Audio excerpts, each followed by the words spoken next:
The girl who tended the door. In the days of the apostles, after Jesus had gone to heaven, Herod the king decided to please the Jewish leaders by persecuting the Christians, and he killed James with the sword, and he shut up Peter in prison, meaning after a while to bring him out and kill him too.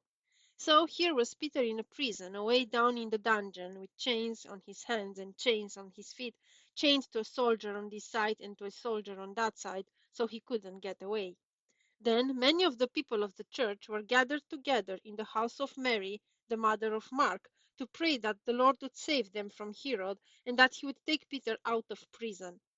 And while they were praying for him, Peter in a prison went to sleep, and the soldiers who were with him went to sleep. Well, along with all the people who came to the house of Mary, the mother of Mark, was a little girl named Rhoda. And all the people said, "Now, Rhoda, she's only a little girl. She'll not want to come into the prayer meeting with us. We'll put her out here to tend the door." So they did. They said, "Rhoda, you can stay out here by the door, and if anyone comes and knocks, you come and tell us. Don't you let him in. It might be one of our enemies coming to make trouble." So they put Rhoda out to tend the door. Rhoda was a little girl who loved Peter, as all the children did.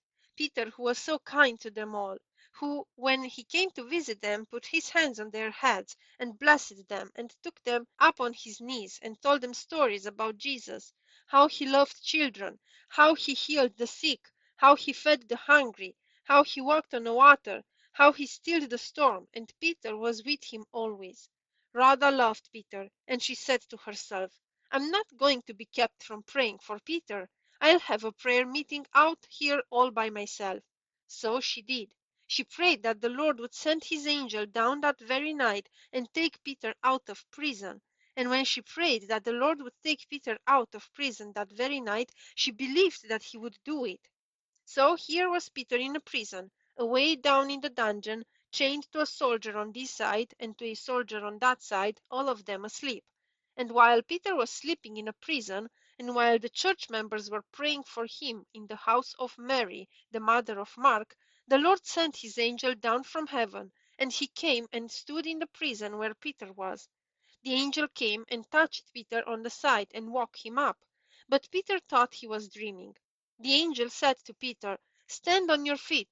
And Peter did. And the chains fell off his hands and off his feet, and the soldiers did not wake up. But still Peter thought he was dreaming.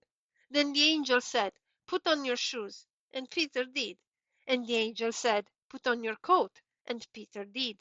And the angel said, "Follow me." And Peter did.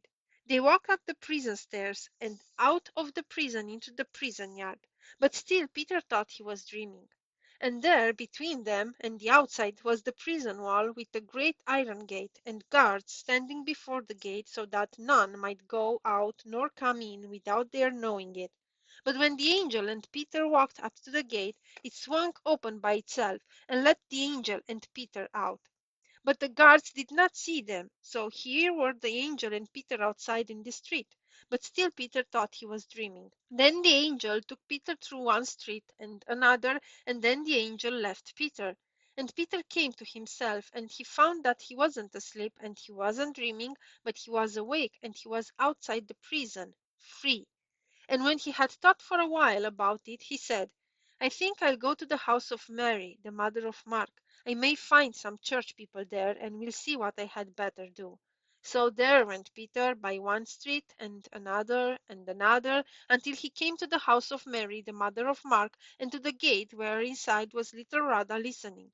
And Peter knocked, and Rhoda said, "Who is it?" And Peter said, "It's Peter, let me in." But Rhoda was so glad to hear him, she didn't stop to open the door, but she ran in where all the people were praying for the Lord to let Peter out of prison, and she cried, "Peter's here! Peter's here!" They looked at her, and then they said, "You're crazy." But she said, "No, Peter's at the door. He's at the door." They looked at her, and they said, "Oh, it must be his angel." But Rhoda was so excited, she jumped up and down, and she cried, "It's Peter! It's Peter! He's at the door! You come and see!" So at least she got them to go to the door. And they opened it, and there sure enough stood Peter. He came in, and they shut the door. And Peter stood and told them how the Lord had sent his angel down from heaven into the prison and had brought him out, and here he was, free. And when little Rhoda heard Peter tell how the Lord had sent his angel down from heaven and had taken Peter out of prison that very night, as she had prayed that he would do, little Rhoda said to herself, I knew he would.